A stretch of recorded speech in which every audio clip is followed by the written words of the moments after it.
I'm good. How are you? Good. Ron, first and foremost, I'm wondering if you've heard anything from Julius regarding the decision?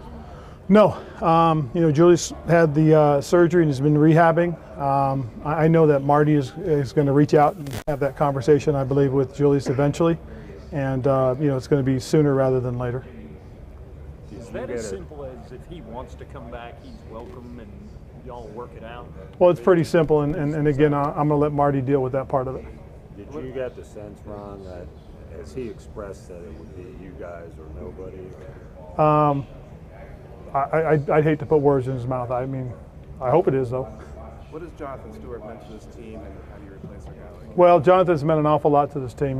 He's been the physical presence on the offensive side that sets the tone and tempo for who we can be as a physical football team. Physical downhill runner that at times has really set the tone during a game. Last year, I like to tell everybody, we went to Tennessee and we were playing them in a preseason game, and they got after us pretty good in the first quarter. And we ran a couple of straight downhill plays with Jonathan, and you could see everybody kind of pick up after that point. And that's what he's meant to us. How do you replace a guy like that? Well, you got to find a guy that has similar characteristics, hopefully, and a guy that's willing to do that for you. How does that impact the running back depth chart if it didn't go with Fozzie and Cameron? Well, then obviously it's going to create some more opportunities for guys. Obviously, it'll mean some things are going to be a little bit different as far as what Christian's role will be, what Fozzie's role will be, and what Cameron Artis Payne's role will be as we go into this. We've still got to go through free agency in the draft, and we'll see what happens. Ron, is there a feeling though with North's offense that you would like to have a guy like Jonathan to complement Christian? I wouldn't say you need to have a guy like Jonathan because, again, you go back and look at what he did with LaDainian, what he had with Frank Gore, when he was in San Francisco. I mean, he's had dynamic guys that are multifaceted, that can run the ball inside, outside, catch the ball in the backfield, and pass protect. So that's what you're really looking for, is that type of guy. Have you seen that type of guy, especially in maybe later round availability in this draft? Well, I think there's several really good-looking backs in this draft, and it's really about the guy that you think is going to best fit what you want. It'll be interesting to see how it goes. I'm anxious to watch that group because I think it's a pretty dynamic group from top to bottom. I just started watching tape on that group, so I really haven't got a great feel for them, but I do think there is a guy that could potentially help us. Is there more of an emphasis, with having those two solid backs? Yes. You see what's going on in the NFC South with their running. Well, and we had that early on too. Exactly. Going back to the 2013 season when you saw both D'Angelo and Jonathan setting the tone and tempo for us. So, I think you do need to have that. And in the NFL today, it's tough to have one guy that just dominates the game for you. You got to have guys that have similar characteristics, but also do something special that can separate them as well. Run 3 NFC South teams in the playoffs this year. Why do you think the division has been so tough recently? Well, I think because the quarterback play, I think that's a big part of it. I think both have solid, stout offensive lines, and then they got playmakers around them. I think that's probably the most important thing that helps as far as why I think we had such good play in the NFC South. Ron, how tough is it going to be to keep Andrew Norwell as free agency starts? It's going to be tough. I mean, again, it's something that Marty's got to work through and look at the cap and really make his decision based off of that. We've talked extensively what Andrew means to us, what he can mean to us, and what would happen if we can keep him, what will happen if we don't keep him. So, only time will tell. I know that Marty is scheduled to meet with Drew this week. Ron, how big an impact was the Norwell negotiations when you re-signed Trey last summer? I think that does impact it, obviously, because Trey has been such a solid player for us for so many years and has been a Pro Bowl player. And Andrew being an All-Pro this year, it most certainly did raise the bar, and deservedly so. Andrew had a terrific year, and he's been nothing but a solid player for us every season. Would you rather have Taylor at tackle or guard? I'd like to have Taylor where he fits us best. Seriously, it could be either spot. I mean, he's going to have an opportunity to see what he can do for us as we go through OTAs, minicamp, and training camp this year. I think Taylor had a really good year for us in some of the spot play that he was given opportunities for. And again, with one of the things that we always talked about, and that was position flexibility, being able to play guard or tackle, be able to play right or left side. That's going to be real important as we try to see how he's going to develop. Ron, what are the Cardinals getting in Steve Wilks? I think they're getting a solid person, really good man. And I also think they're getting a very good football coach. I just think that that's real important to have those characteristics, and first and foremost being a good man. Steve is tremendous at leading. He's done a great job as our leader. I've known Steve since 2006 as far as coaching and being on the coaching staff, but more importantly, he's been a good friend. And he's also been one of the few guys that could tell me what I needed to hear as opposed to what I wanted to hear. And that's one thing, too, that I know they're getting is a very honest guy. He's going to be up front with his players, with his coaches, and with the operation, so they'll know who he is. Do you remember instances or something stands out in your mind where you did that? Oh, I can flash back real quick and just think about when we've had some situations that came up, and I may have said something to the group of guys or might have done something, during practice or something or in a game, and Steve will come in and tell me, and just won't tell me the negative. He'll tell me the positive too. He says, "Hey, you hit the nail on the head with that one," or think about this, coach. Maybe we need to think about that. And he was also my assistant head coach before he was our coordinator. And when my brother passed and I went to the funeral, Steve took over for 2 days. And when I got back, everybody raved about the job he did for us. So I just kind of always felt that Steve had that had that type of ability, and all he needed was the opportunity. Ron, obviously receiver, big emphasis for you guys this week and maybe free agency as well. Building a complementary receiving core is a highest importance for you guys now. How do you go about doing that, deciding first and foremost who the pieces you are going to build around? Well, I think the biggest thing is we look at who we have first of all, and try to slot where they're going to fit for us. And looking at Devin and say, okay, Funch is the one or the two. Looking at what we got with Demir, and look at what we got with Kalen, look at what we got with Shep, and right on down the line to all the guys as to where they're going to fit. Now, those other pieces that come in as you get them, now where do they fit? Do you find a number one in free agency, or do you find a number two in free agency, making Devin the number one? During the draft, the same process will go into play. And sitting down and talking to Marty, it is a big piece for us in this offseason as far as free agency and the draft is concerned. So we've got a lot of things that we've got to look at and discuss. Have you decided what Devin is? I mean, you guys have obviously had conversations about it. We've sat down, we've talked a lot about him, and again, as I said, a lot of it's going to depend on who's available once free agency opens up and who's available in the draft to us. And do you have a timeline on Curtis Samuel? On his return? Yeah. Not necessarily. I mean, he's been around. Doing his rehab. He's been there every day. It's got a tremendous attitude as far as it's concerned. He's attacking it completely, and he looks really good. I don't want to give a timeline. I'm going to put any pressure on anybody having to try and meet that.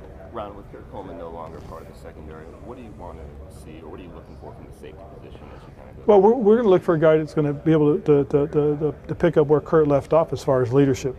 That's going to be very important. We got a group of young guys at corner for us going into their third season, so we've got to be able to have somebody who can help direct those guys. With Mike Adams, we have a veteran guy now that's been our assistant for now going into his second year, and we'll expect him to step up and do some other things for us to help us as we go forward. And we'll see. I mean, again, it's going to be important though that leadership will be a big piece of that. Ron, can you update us on Kuechly's status? And is there a sense that he might miss some camp time? Probably the biggest thing I can tell you, Joe, is he's been rehabbing. I see him in the training room every day that I've been around, and he's again doing a great job at it. As far as the timeline, I couldn't predict one. Given his experience and so forth, you're going to err on the side of caution with his. Oh, most certainly. And again, the good thing about that is, it'll give him a time if he's going to miss any time in practice. It'll give guys like David Mayo and Jared Norris, an opportunity to show us what else they can do. And I think that's important because these young guys are going to have to show. Ron, just a general football question. I think there's one long snapper who's going to be here this week. Do you think that position is going to continue to be one where the 32 teams devote one spot to Yes. It has become. I mean, again, if you go back and look at it, when I played, it was, you'd go into a game with 22 on offense, 22 on defense, and 2 specialists. Now you go into a game with 3 specialists. Your kicker, your punter, and now your long snapper. It is a vital part, and again, it showed in the Super Bowl. They had a bad snap, and unfortunately, they missed an extra point. So it is vital. Do you think it's safe to say that you couldn't just train up any other guy to No. do that job? It's you can train people, but again, it's about experience too.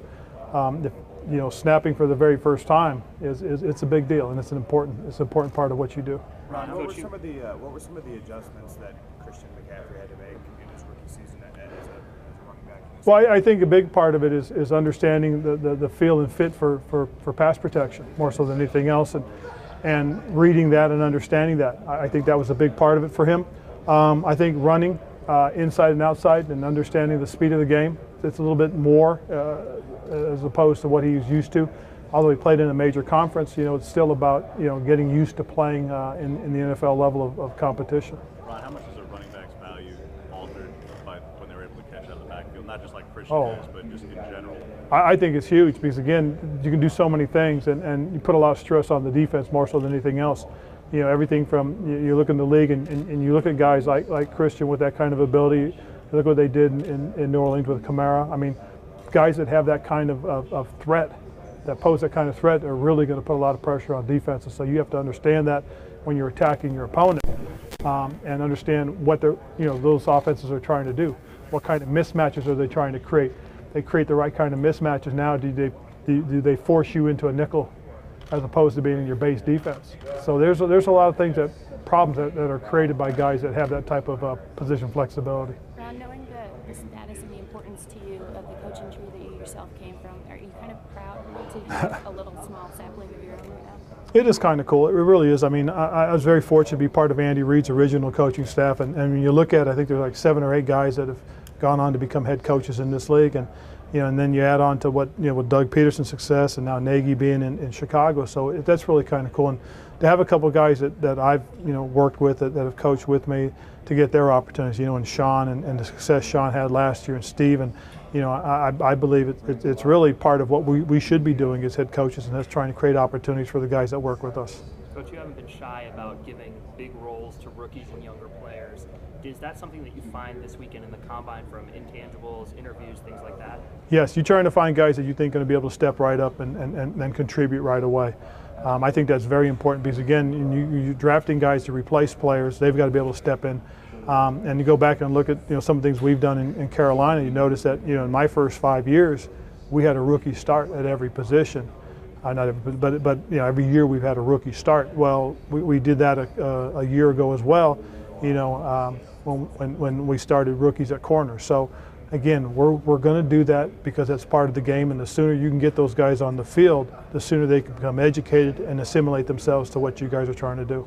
What have these first few weeks back with Norv been like? It's been cool. A lot of memories as to things that we did when we were in San Diego, and watching the way Coach handles things as far as the offense is concerned. Watch him talk about how he wants to approach things offensively, the way he wants to have things done. The excitement in his voice has been really cool. It really has, because I was fortunate enough to be around him and be part of the success we had in San Diego. So it really is. It's been good. You've talked in the past about being excited about things that Norv has said about the offense.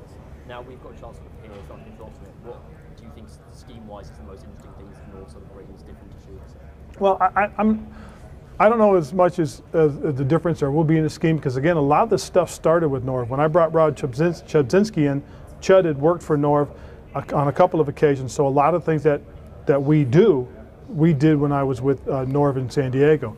I think there are some things in terms of the way we're going to run the ball, the way he wants to attack that, some of the throws that we'll make, some of the different types of routes we'll run, but it's not going to be that much different in terms of overall scheme. But it will have Norv's flair to it. So when Chud was the OC, he seemed to run slightly more, slightly up tempo and getting the ball out quick, and Shooter went back on that a little bit. Do you think that's something that Norv will maybe go back to, or looking to get the ball out faster into the more quick passing? I think a lot of it will be based on the personnel we have and the way Norv sees it. I do know Norv's been looking at a lot of the tape that we had the last couple of years, and again, he'll probably pull from those things that we did really well. Look at things we did in the past, and then look at some of the things that Coach did when he was in Minnesota and when he was in San Diego. I mean, it's going to be interesting to see exactly what our characteristics will be on the offensive side. The premium for backup quarterbacks went up a lot this year based on what some of these playoff teams were able to do. Will you guys be placing a focus on that this year? Yes, very much so. And first and foremost, we got to kind of find out where DA is. Derek's been a big part of what we've done. He's really kind of like been having a coach in the meeting rooms and on the sideline. And hopefully, we'll see how things work out. But yeah, there is an emphasis on that. And it also may be time that we also got to start looking for that next guy too. So, you can bring DA back, draft a young guy or sign a young guy and develop him as well. So, we have to start looking in that direction. But again, first and foremost, we got to see where DA is. Coach, speaking of Norv Turner, I know in the past he's said that like Michael Irvin is his quintessential ex-wide receiver. He's always looking for that guy. Does he view Devin Funchess in that role? Well, I know he likes Devin, and again, you can watch all the tape you want, look at and meet him now. But the most important thing is when he starts doing things for you. So it'll be interesting to see how things go as we start going through OTAs and minicamp. I think that'll be the first real introduction Norv has to Devin and what Devin can do for us. So I think it'll be a really good off-season for us as far as those things are concerned when we get into the OTAs and minicamps. Is there a particular drill for a particular position this weekend that you're kind of keeping an extra eye on? Not necessarily. I mean, again, we have needs pretty much, on both sides of the ball that we'll be watching very closely. When you watch the receivers, it'll be about the routes they run, the way they run the routes, and how they catch the ball. When you watch, old linemen, it's how quickly they get into their sets. Defensive guys, how quickly they get off the ball as far as the D line's concerned, and then so there's every position has that one thing that I like to look at and try to see and help it gauge what I think of the player. Thanks. Good. Cool. Thank you guys. Thanks, Rob.